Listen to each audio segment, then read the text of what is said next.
Roberta Glass, and you're listening to my True Crime channel. Today we're going to be talking about Nexium and who got 100% chewed out in court. Stay tuned.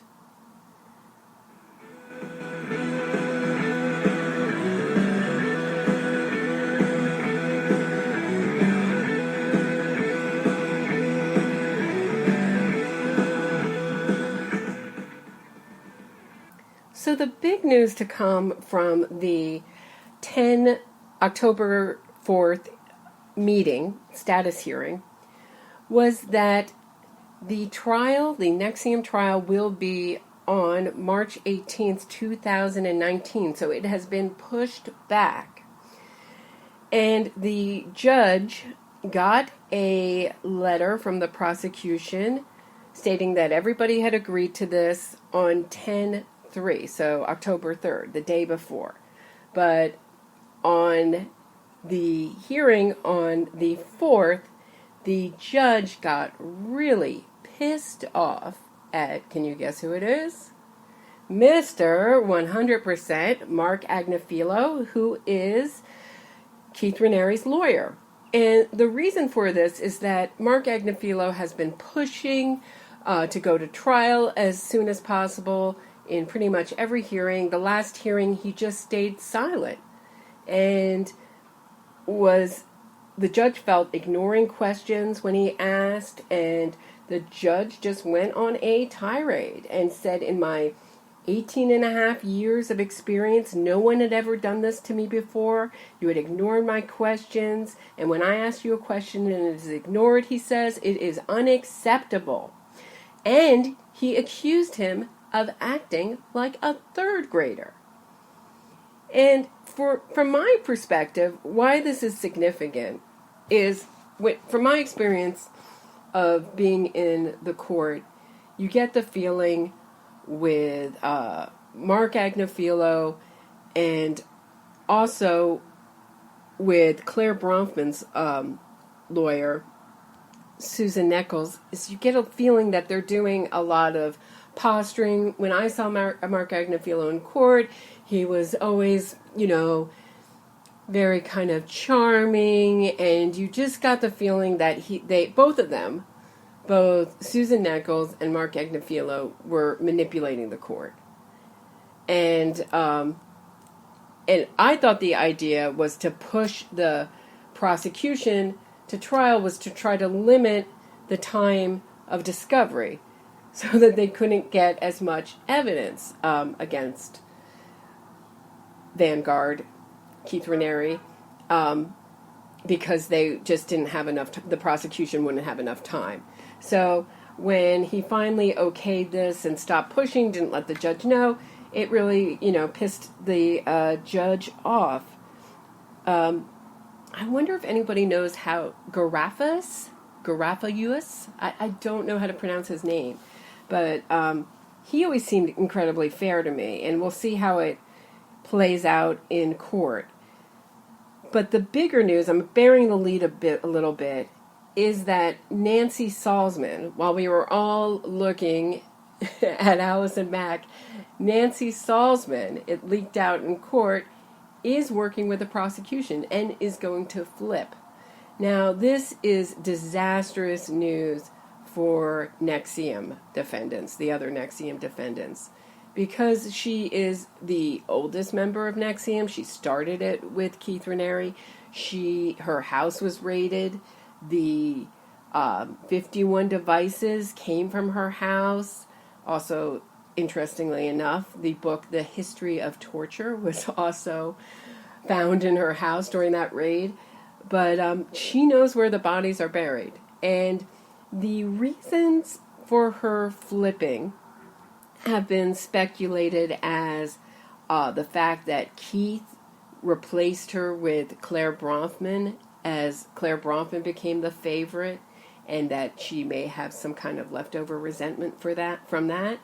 That Keith reneged on his promise to impregnate her daughter, Lauren Salzman, who's also a defendant, and if you remember that story, he had told, Keith Raniere had told Lauren Salzman that they were going to create an avatar baby, like a mini Keith Raniere, to keep the Nexium, his great knowledge, going on to the next generation. And the another possible reason that she decided to flip is that she is ill. She is undergoing treatment for breast cancer. She had told fellow Nexium members that she was going to use Nexium techniques to cure it. She wasn't going to use the conventional methods to cure her breast cancer. But it also leaked that she's on a host of medications. So it seems like, at least from the outside, that she has abandoned the Nexium philosophy. She has turned away from the cult, and she would be considered the, probably one of the most hardcore members. So the speculation went on. Also, there was also other speculation that Nancy Salzman flipped because Keith Raniere chose Allison Mack as his slave number one. Another possible reason was that the threats of the feds charging her other daughter, Michelle. And those were all things that, I had. The thing I thought of, obviously, was her illness. That was the first thing and the most convincing thing. And the other thing I thought of was that when I was in court, she didn't want to sit with the other defendants. And I thought, quite stupidly, that it was because she thought she was too good to be there. But really, if you're going to flip, you don't want to sit next to the people you're, I guess, ratting on. It makes a lot of sense now. But I just didn't pick up on it. I feel I'm sort of, I guess, kicking myself a little bit for not thinking of that. It's just, for me, it was hard to think of such a long-term member, such a major part of the cult turning. And we were all looking at Allison Mack because she's the young defendant. She has so much to lose, career. I mean, looking at 30 years in jail. And I think in some ways she was the celebrity defendant. So all eyes were on her. And it made me think of my friend's mother who said it's always the quiet ones. While everyone's looking at the louder ones, it's always the quiet ones that you need to keep your eye on. So that was shocking news. And even more shocking news, or I don't think it's even more shocking news, but equally damaging to the defense was the suggestion in the Frank report this morning that Lauren Salzman is also going to flip. So you have two major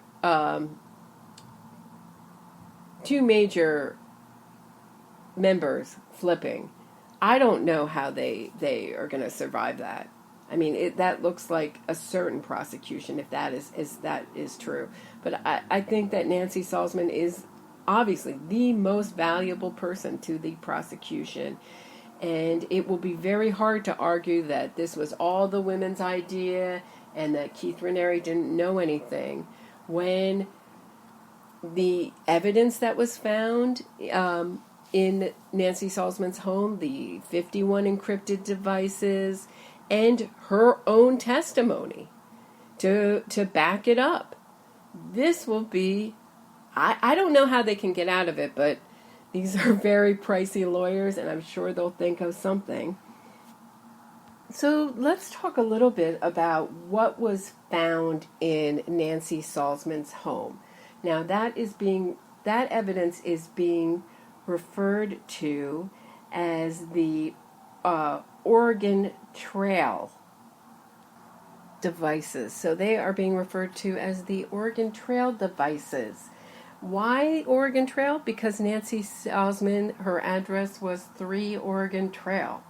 So what was found on those devices was documents and files authored by the defendants, Nexium course material, files which appear to contain confessions or breaches or otherwise acknowledgments of purported personal failings authored by other defendants in the case.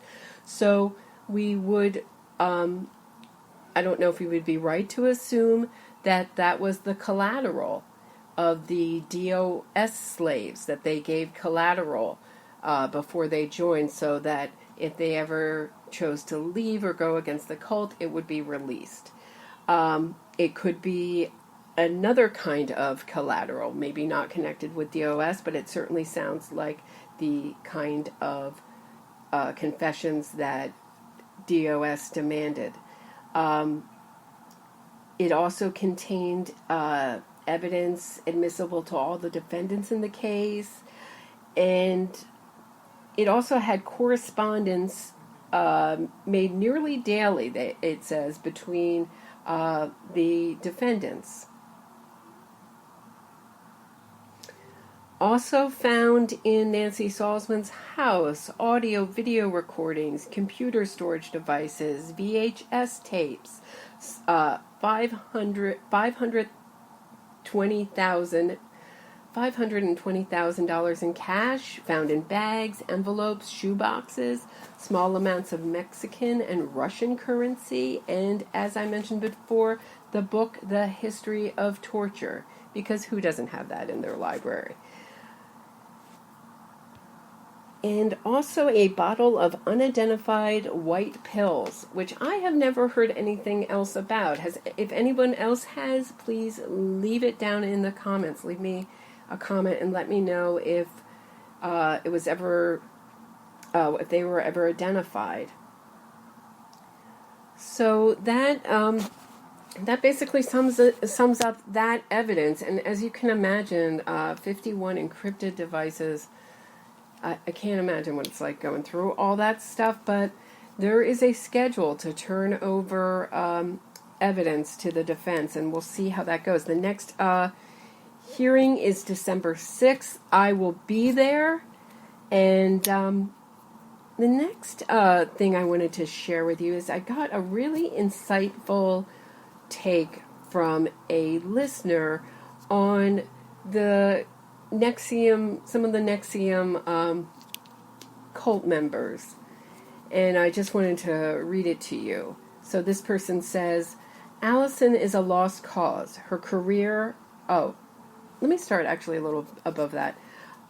India and Sarah are the only ones I see reclaiming their lives. India because of her mom, Sarah because of her child. Allison, meaning Allison Mack, is a lost cause. Her career, reputation, money, husband, children, etc. are stripped from her. Once she realizes all that cannot be recovered, she will either go mad, or if the Bronfmans bankroll her for the rest of her life, she will die a hard adherent to the end, going down with the ship. Yet it is her mom and dad who put up the assets as surely for her bond, not Claire or Sarah. Interesting, So there is, just to stop right there, there is some speculation that Claire Bronfman is paying for all the defendants' lawyers, all except perhaps Lauren and Nancy Salzman now. Okay, to continue on.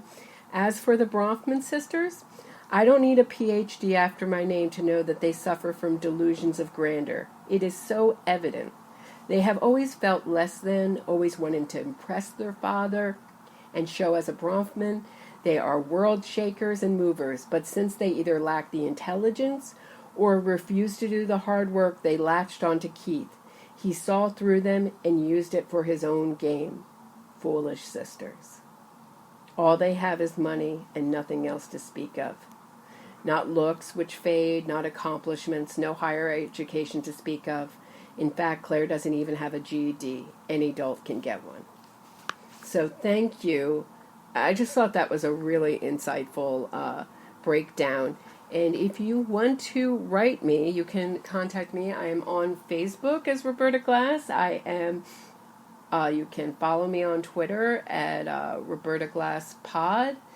or you can write me at robertaglass23@gmail.com. So I really welcome any kind of comments or dialogues or exploration of the topics that I cover here. So thank you for that. And the last thing I want to talk about is what is going over in the comment section at the Frank Report. I don't know if anybody has looked at the comments, but it seems to be it looks a lot like Scientology comments, which is there's a lot of Nexium supporters with multiple handles coming in and trying to start fights, disparaging the other commenters, being rude, and basically taking the attention or focus off the crimes of Nexium.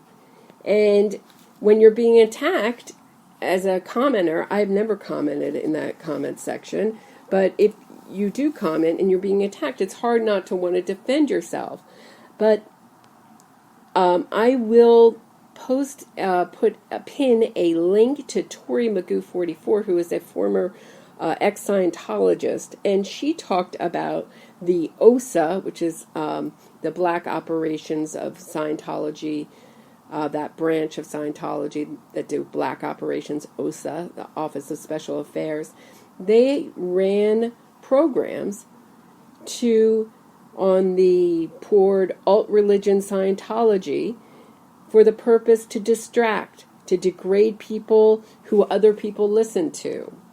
So if you make a really powerful comment, they will be sure to attack you. Also divide and conquer. They will wear multiple hats, so they'll pretend to be a critic of Nexium. And then they will use that to start petty fights. So, or sometimes what Scientology used to do is post recipes.